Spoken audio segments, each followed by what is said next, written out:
Hello, welcome to the today's lecture on T flip flop. Okay, this is Manoj Kumar Vishwakarma. This is your T flip flop. आज हम लोग देखेंगे T flip flop. पिछले classes में हम लोगों ने देखा है JK flip flop, okay, SR flip flop और D flip flop, है ना। तो आज हम लोग देखेंगे टी फ्लिप फ्लॉप। क्या देखना है? T flip flop. T flip flop को देखने के लिए थोड़ा सा हम लोगों को जेके फ्लिप फ्लॉप का देखना पड़ेगा ट्रूथ टेबल। तो यहाँ पर जे है, के है, 0 0 1 1 0 1 0 1। आप इसको चाहें तो ऐसे लाइन खींच सकते हैं ताकि क्लियर पता चले। और ये नेक्स्ट स्टेट है Qn प्लस 1, है ना।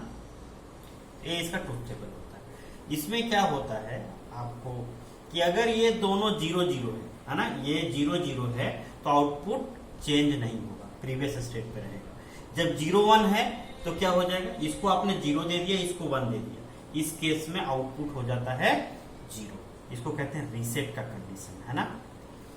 और जब ये वाला 1 है, J is 1 and K is 0, उस केस में क्या हो जाता है? आउटपुट हो जाता है 0। इसको कहते हैं आउटपुट हो जाता है 1, sorry, this is the condition of set, this is the condition of set, है ना। ये रीसेट और ये सेट। और लास्ट कंडीशन है जब ये भी 1 और ये भी 1, दोनों को जब आप 1 करते हैं तो क्या होता है? आउटपुट टॉगल कर जाता है। टॉगल मतलब कि पहले से 1 था तो अब 0, अब 0 था तो 1, है ना। तो दिस इज योर Qn बार। यही जो टॉगलिंग वाला कंडीशन है ना, यही टी फ्लिप फ्लॉप है। टी मतलब टॉगल, टी मतलब टॉगल फ्लिप फ्लॉप। तो इसी कंडीशन का हम लोग ये दोनों कंडीशन का यूज करने वाले हैं कि जब जे भी 0 रहे, जे 0 0, जेके 0 0 रहे या जेके 1 1 रहे, सिर्फ यही दो कंडीशन का हम लोग यूज करना चाहते हैं। क्योंकि ये दो कंडीशन का तो ऑलरेडी हम लोग यूज कर चुके हैं और ये डी फ्लिप फ्लॉप बना था, है ना। सिर्फ स्टोरेज के लिए यूज करना था तो सिर्फ यही सेट और रीसेट का कंडीशन हमने यूज किया था। 0 स्टोर करना था तो ये वाला कंडीशन यूज किया था, और 1 स्टोर करना था तो ये वाला यूज किया था। ये हम लोग डिटेल में देखें, आप देख सकते हैं। हम लोगों को क्या देखना है? ये दोनों कंडीशंस कि अगर जेके का वैल्यू 1 1 रहेगा तो फ्लिप फ्लॉप टॉगल हो जाएगा, 1 का 0 0 का 1। और अगर ये वैल्यू जेके का वैल्यू 0 0 है तो प्रीवियस स्टेट में है ना। तो ये कैसे होगा? देखिए, जे ये दोनों कंडीशन हम लोग यूज कर रहे हैं, तो यहां पर जे 0 है, यहां पर भी के 0, दोनों सेमी वैल्यू है ना। यहां पर जब जे 1 है तो यहां पर के भी 1 है, सेमी वैल्यू है। सेम वैल्यू होने से हम लोग क्या कह रहे हैं? ये दोनों को हम कनेक्ट कर दें ऐसे, सेमी वैल्यू रहना, कोई दिक्कत नहीं है। तो अब जे और के दोनों सेम, ये जे इनपुट था और ये के इनपुट था। अब दोनों जे इक्वल टू के इक्वल टू क्या हो गया? टी, है ना। जे इक्वल टू के इक्वल टू क्या हो गया? टी। अब जब जे का वैल्यू हम अब टी का वैल्यू हम क्या दे सकते हैं? 0 या 1। एक कंडीशन हम लोग देखेंगे कि जब क्लॉक का वैल्यू 0 लेंगे तो क्या होता है उस कंडीशन में? टी का वैल्यू आप कुछ भी लीजिए, है ना, ये कंडीशन हम लोग देख चुके हैं, और ये कुछ भी रहेगा, आउटपुट प्रीवियस स्टेट में ही रहता है। क्लॉक 0 मतलब नो चेंज। तो उस कंडीशन के बारे में हम लोग नहीं देखेंगे, तब का बात हम लोग देखेंगे जब क्लॉक 1 है ना, क्लॉक 1 है। टी यहां पर क्या है? टी हम लोग लेते हैं पहले 0, है ना, 0 लेते हैं पहले टी, फिर देखते हैं कि और Qn का वैल्यू हमको नहीं पता, 0 या 1 में से दोनों में से कुछ एक होगा, तो उसको हम लोगों ने डोंट केयर लिख लिया है। टी का वैल्यू हम लोगों ने ले लिया 0। जैसे 0 लिया तो इसका एक इनपुट क्या होगा? 0। हम लोग जानते हैं कि अगर एक भी इनपुट अगर 0 हुआ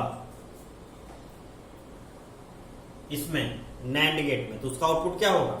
1। तो यहां एक इनपुट 0 हुआ, यहां भी आउटपुट 1 है, यहां पर भी, है ना। ऐसा क्यों होता है? क्योंकि यहां पर ये इंटू ये, तो ये क्या है?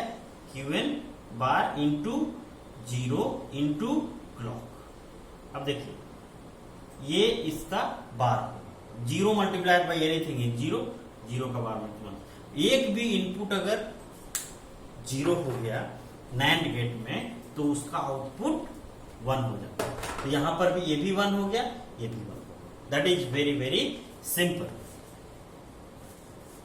अब हम लोग ये देखेंगे कि जब ये दोनों 0, ये 1 हो गया और ये भी 1 हो गया, तो Qn प्लस 1 क्या होगा, Qn प्लस 1 बार क्या होगा, ये वैल्यू हम लोगों को निकालना है। जब t 0 है तो Qn प्लस 1 क्या होगा, ये वैल्यू चाहिए हमको। ओके, सो पहला केस हम लोग लेते हैं जब t क्या है 0।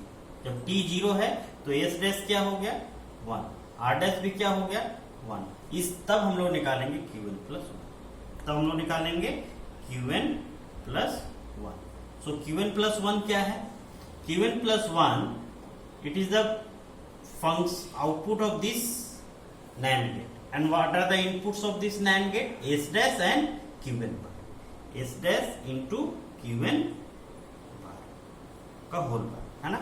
NAND gate का आउटपुट ऐसा ही रहता है, S dash is 1 into Qn bar का whole bar, 1 into Qn bar is Qn bar का whole bar, that is Qn। लेकिन सिर्फ एक आउटपुट अगर Qn प्लस 1 अगर Qn आ जाता है, इससे ये हमारा कभी भी पता नहीं चलता कि हमारा आउटपुट प्रीवियस स्टेट में रहेगा। नो, यहां से हम कंक्लूड नहीं कर सकते हैं, हमको ये आउटपुट भी निकालना होगा दूसरा वाला। अगर ये Qn प्लस 1 बार का वैल्यू आ गया तो इसको चेंज करें, और अगर इसका वैल्यू नहीं आया, let us suppose Qn plus 1 bar is equal to Qn bar, ये वाला भी प्रीवियस स्टेट में रह गया और ये वाला भी प्रीवियस स्टेट में रह गया, तब हम लोग बोलेंगे कि फ्लिप फ्लॉप हमारा प्रीवियस स्टेट में है ना। इसलिए अगर जब भी ऐसा आता है तो हमको ये कंप्लीमेंट वाला आउटपुट भी निकालना पड़ता है ना।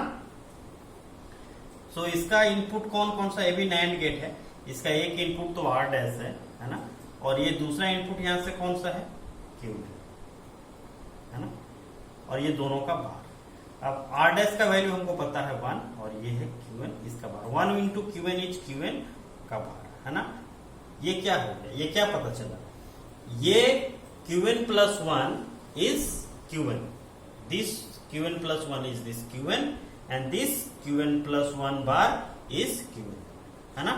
ये क्या था, present state, Qn and Qn bar are the present state and Qn plus 1 and Qn plus 1 bar is the next state. Okay, तो ये तब का वैल्यू है, आउटपुट है, जब हम लोग यहाँ इनपुट दे रहे हैं, उसके एक क्लॉक पल्स बाद का ये आउटपुट होता है ना।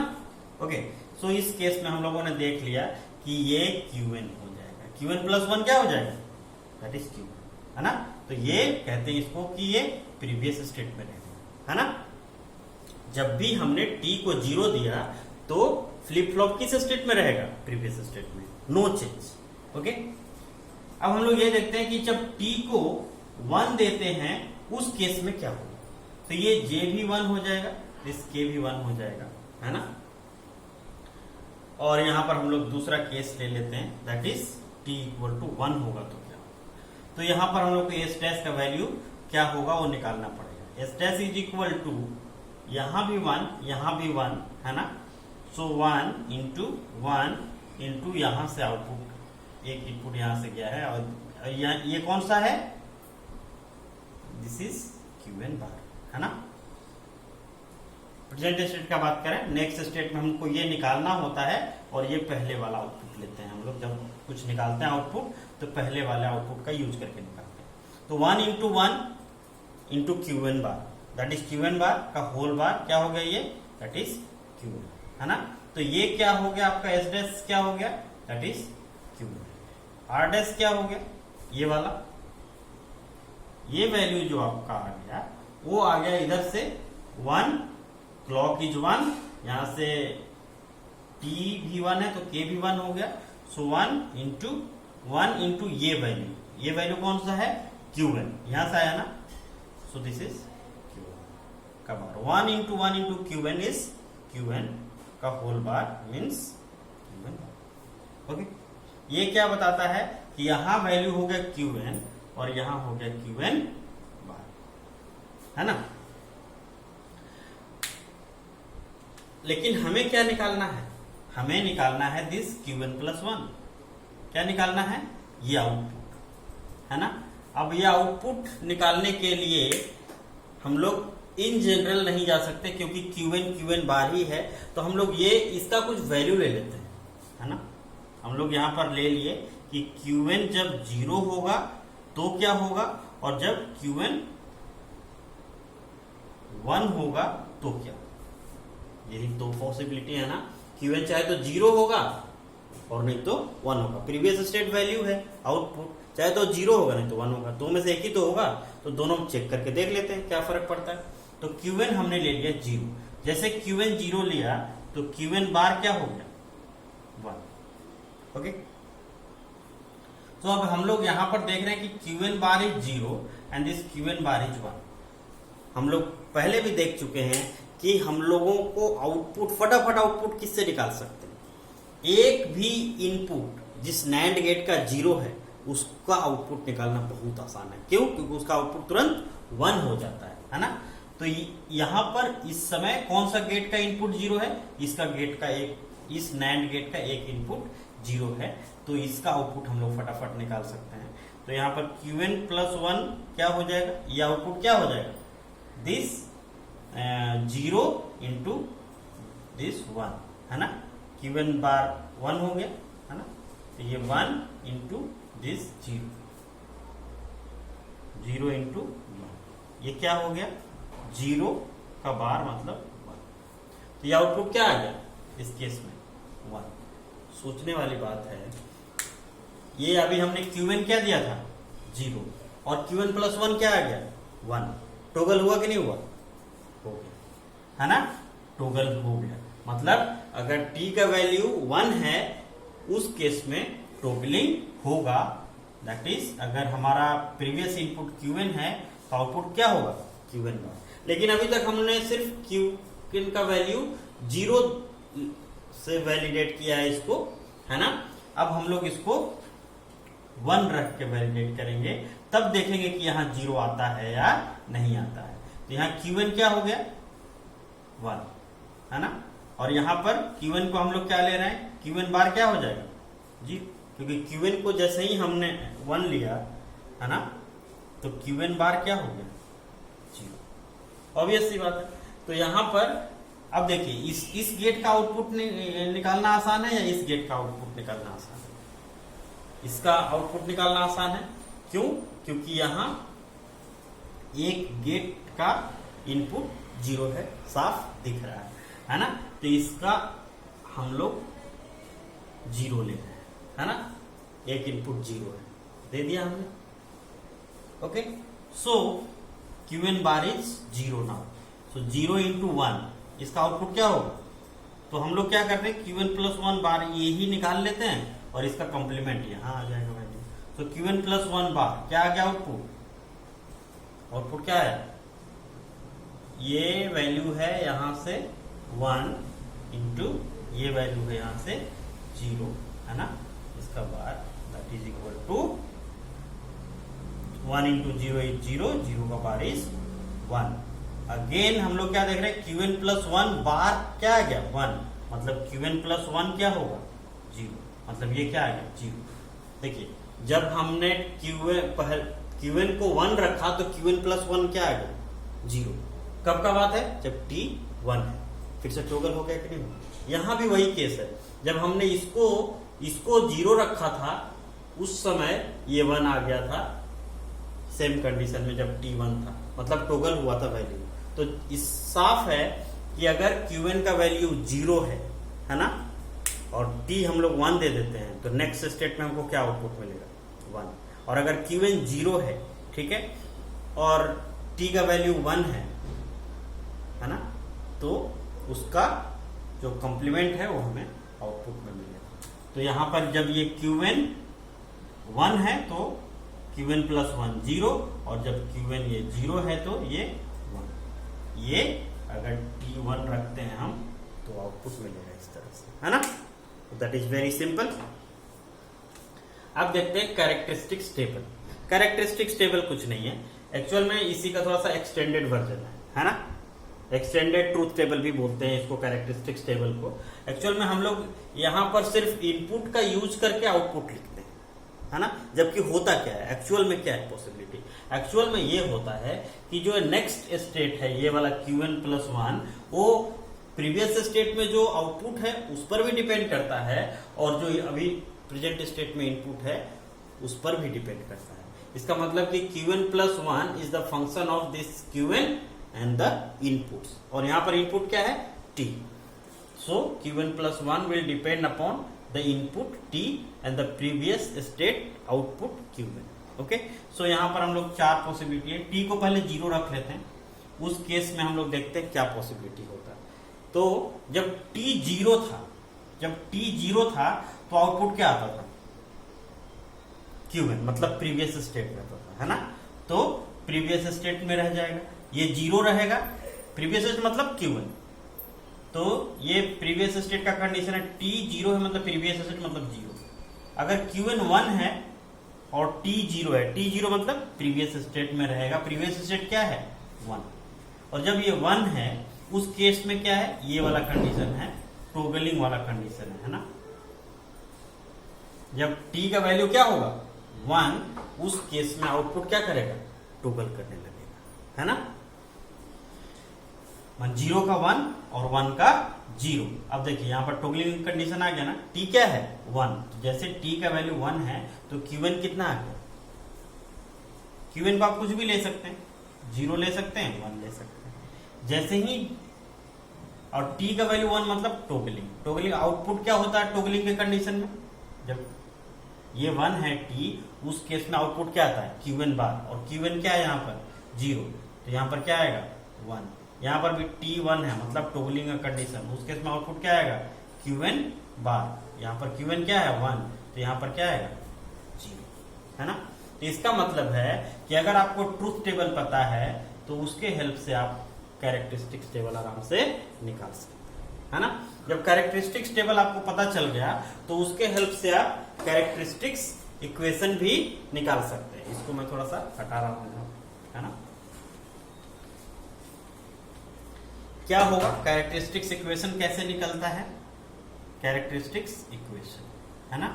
और कैरेक्टरिस्टिक्स इक्वेशन बहुत आसान है। जब आपको ये टेबल पता है तो आप सिर्फ इसका वैल्यू निकालना है, Qn+1 का एक्सप्रेशन निकालना है in terms of t and Qn। Okay, so आप क्या करेंगे, K मैप फॉर Qn+1, इसके लिए K मैप आप बना लीजिए। इनपुट वेरिएबल्स कौन कौन से रहेंगे, t और Qn, तो 2 वेरिएबल K मैप बनेगा, है ना। एक वेरिएबल है t, एक है Qn, है ना। तो यहां पर ये हो जाएगा 0, यहाँ पे 1, Qn का भी वैल्यू यहाँ 0, यहाँ 1, 0, 1, 2, 3। ओके, सो यहां पर आप जैसे ही वैल्यू रखेंगे तो यहां पर न्यूमेरिक वैल्यू क्या होगा 0, 1, 2, 3। तब देखिए कहां कहां पर 1 है, 1 और 2, है ना। इस दोनों न्यूमेरिक वैल्यू पे 1 है, तो यहां पर और यहां पर 1 और 2 पर 1 है। अब यहां पर सिंगल सिंगल करना पड़ेगा, बनाना पड़ेगा, है ना। अब यहां पर आउटपुट लिखिए Qn+1, क्या हो जाएगा, इसका एक्सप्रेशन क्या होगा, इसका एक्सप्रेशन होगा इधर से t और इधर से Qn बार, और प्लस यहां पर इसके लिए क्या होगा, इसके लिए इधर से t बार, है ना, 0 है ना तो t बार, और यहां से 1 है मतलब Qn, है ना। ये क्या हुआ a b bar plus a bar b, ये XOR गेट मतलब t XOR Qn, है ना। तो इसका मतलब है कि t फ्लिप फ्लॉप के लिए जो कैरेक्टरिस्टिक्स इक्वेशन होता है वो होता है XOR गेट का आउटपुट, है ना। So Qn+1 is equal to t XOR Qn, that is very simple. और एक बात है, अब एक्साइटेशन टेबल क्या होता है, एक्साइटेशन टेबल मैं बता चुका हूं कि ये Qn और Qn+1 के हेल्प से इनपुट निकालने का कोशिश करते हैं हम लोग, उस चीज को बोलते हैं एक्साइटेशन टेबल। ये हेल्प करता है हम लोगों को फ्लिप फ्लॉप कन्वर्जन में, जो हम लोग नेक्स्ट क्लास में देखने जा रहे हैं, है ना। तो ये है आपका फ्लिप फ्लॉप कन्वर्जन का टेबल, है ना। तो ये फ्लिप फ्लॉप कन्वर्जन का टेबल है, मतलब एक्साइटेशन टेबल है। तो यहां पर आप देख के भी भर सकते हैं, है ना, और आप इसके डिफिनेशन से भी फिल कर सकते हैं। तो कैसे 0 0 1 1 0 1 0 1। अब देखिए यहां पर 0 का 0 रह गया, 0 का 0 रह गया, इसका मतलब t का वैल्यू क्या होगा 0। प्रीवियस स्टेट में रहा ना, प्रीवियस स्टेट में रहने का मतलब t का वैल्यू 0, तो t का वैल्यू 0 है। ये पहले इन आउटपुट था 0, अब हो गया 1, इसका मतलब क्या हुआ टोगल हो गया। टोगल हो गया मतलब टोगलिंग कब होता है, जब t का वैल्यू 1 होता है। अब यहां से देखिए, यहां पर Q1 का वैल्यू था 0, अब क्या हो गया, सॉरी Q1 का वैल्यू था 1, अब क्या हो गया 0। टोगल हुआ कि नहीं हुआ, हो गया। टोगलिंग कब होता है, जब t का वैल्यू होता है 1। ये 1 था और अभी भी क्या रह गया 1, है ना, चेंज नहीं हुआ, नो चेंज। प्रीवियस स्टेट कब होता है, जब t का value 0। Okay, so this is 0, है ना। तो ये एक्साइटेशन टेबल है ना। तो हम लोग नेक्स्ट क्लास में, हमें समझ में लग रहा है कि आपको समझ में आ गया होगा, है ना। और अगर अब तक भी सब्सक्राइब नहीं किया हमारे चैनल को तो प्लीज अब सब्सक्राइब कर लीजिए, है ना। और नेक्स्ट क्लास में हम लोग देखेंगे conversion of flip flop. Thank you for watching. Okay.